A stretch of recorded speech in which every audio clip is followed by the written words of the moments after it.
Assalamualaikum warahmatullahi wabarakatuh. Di sini saya mau menjelasin apa itu konsep sistem dalam administrasi negara.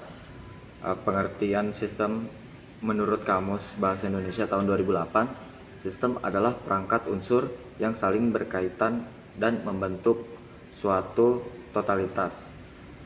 Menurut Kass dan Rosenzweig tahun 1972, sistem adalah sekumpulan elemen yang saling berinteraksi untuk mencapai tujuan bersama.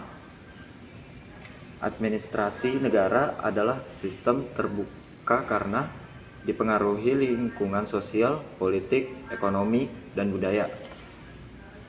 Tidak ada dua negara yang sistem administrasinya sama persis. Jika administrasi negara adalah sistem, lalu bagaimana sistem itu bekerja? Mari kita lihat prosesnya di dalamnya.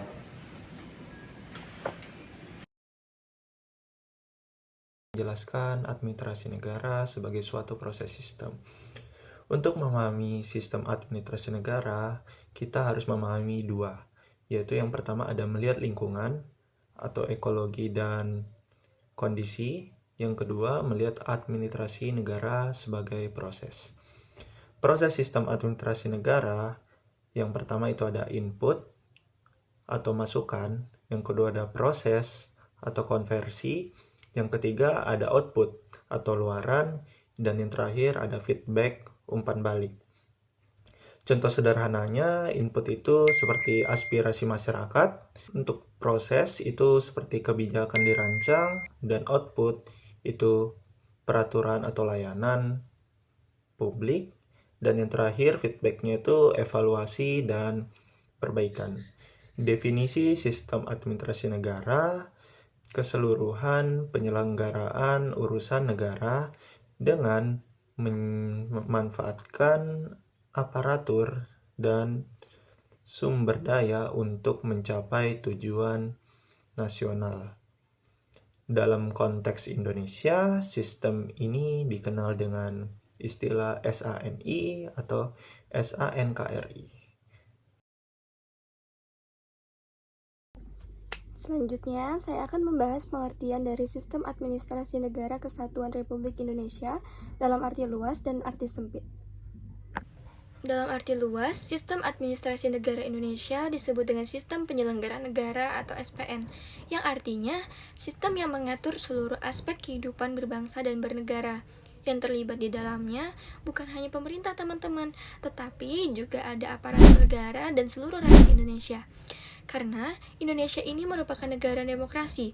Negara demokrasi itu, rakyat juga bagian dari sistem. Misalnya, melalui pemilu, partisipasi publik, dan pengawasan terhadap kebijakan. Jadi, SPN ini cakupannya sangat luas ya teman-teman, mulai dari politik, ekonomi, sosial, hingga pertahanan. Selanjutnya, pengertian sistem administrasi negara Indonesia dalam arti sempit, yang disebut dengan sistem penyelenggaraan pemerintahan negara atau yang disingkat SPPN. Fokusnya hanya pada kekuasaan eksekutif, yaitu pemerintah. Di dalamnya hanya ada presiden, menteri, serta pejabat-pejabat pemerintahan. Tugasnya menjalankan roda pemerintahan sehari-hari dan melaksanakan kebijakan negara. Selanjutnya kita akan membahas persamaan SPN dan SPPN ini. Walaupun mereka memiliki ruang lingkup yang berbeda, keduanya memiliki tujuan yang sama, yaitu tujuan negara yang tercantum dalam pembukaan Undang-Undang Dasar 1945 pada alinea keempat. Mereka juga sama-sama memanfaatkan seluruh sumber daya nasional, sama-sama membutuhkan kerjasama vertikal dan horizontal. Selain persamaan tadi, mereka juga memiliki perbedaan utama. Perbedaannya ada pada unsur manusia dan ruang lingkup tugasnya. SPN lebih luas karena melibatkan seluruh rakyat, sedangkan SPPN lebih sempit karena fokus pada pemerintah saja. Dalam pelaksanaannya, sistem ini memiliki landasan-landasan yang kuat. Materi landasan-landasan yang kuat akan disampaikan oleh rekan saya, Siti Naila. Administrasi negara di Indonesia memiliki 3 landasan utama dalam penyelenggaraan pemerintahan. Yang pertama adalah landasan ideal, yaitu Pancasila sebagai dasar negara. Pancasila menjadi pedoman nilai dan moral dalam setiap kegiatan pemerintahan. Semua kebijakan dan pelayanan publik harus mencerminkan nilai ketuhanan, kemanusiaan, persatuan, kerakyatan, dan keadilan sosial, yang artinya administrasi negara tidak hanya berpegang pada aturan, tetapi juga pada nilai luhur bangsa. Yang kedua adalah landasan konstitusional, yaitu Undang-Undang Dasar Negara Republik Indonesia tahun 1945, beserta perubahan-perubahannya pada tahun 1999 sampai 2002. Undang-Undang Dasar 1945 merupakan hukum dasar tertinggi yang mengatur sistem pemerintahan, pembagian kekuasaan, serta hak dan kewajiban warga negara. Semua kebijakan pemerintahan harus sesuai dengan konstitusi agar penyelenggaraan negara memiliki arah hukum yang jelas. Yang ketiga adalah landasan operasional, yaitu peraturan perundang-undangan yang mengatur pelaksanaan administrasi negara secara teknis. Contohnya adalah Undang-Undang Nomor 25 Tahun 2004 tentang Sistem Perencanaan Pembangunan Nasional dan Peraturan Presiden Nomor 7 Tahun 2005 tentang RPJM Nasional, serta peraturan lainnya. Landasan ini menjadi pedoman dan perencanaan pembangunan, pengelolaan anggaran, pelaksanaan program, dan pengawasan pemerintahan. Dengan 3 landasan tersebut, administrasi negara berjalan sesuai nilai bangsa dan konstitusi dan pedoman teknis. Namun, pelaksanaannya juga harus didukung oleh profesionalisme, transparansi, akuntabilitas, dan keadilan agar tujuan negara tercapai dan kesejahteraan rakyat dapat terwujud. Dalam penyelenggaraan pemerintahan, terdapat asas-asas penting yang harus dijadikan pedoman agar tercipta pemerintahan yang baik dan berintegritas. Asas-asas ini diatur dalam Undang-Undang Nomor 30 Tahun 2014 tentang Administrasi Pemerintahan. Pertama, kepastian hukum, artinya setiap tindakan dan keputusan pemerintah harus berdasarkan peraturan undang-undang yang berlaku sehingga masyarakat mendapatkan kejelasan dan perlindungan hukum.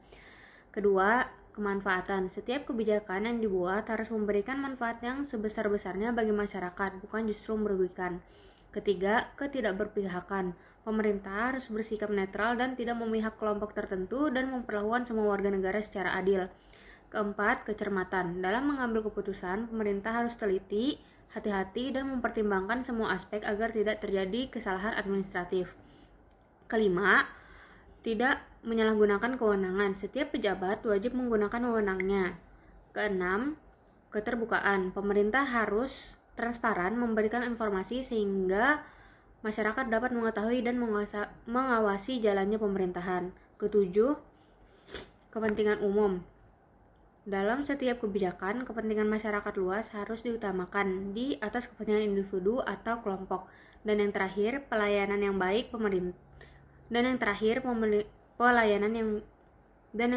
pelayanan yang baik. Pemerintah berkewajiban memberikan pelayanan publik secara tepat, cepat, profesional, dan tidak diskriminatif. Apabila seluruh asas-asas ini dijalankan dengan benar dan konsisten, maka sistem administrasi negara akan menjadi lebih transparan, akuntabel, serta berorientasi pada kesejahteraan rakyat. Inilah fondasi untuk mewujudkan pemerintah yang bersih, efektif, dan dipercaya oleh masyarakat.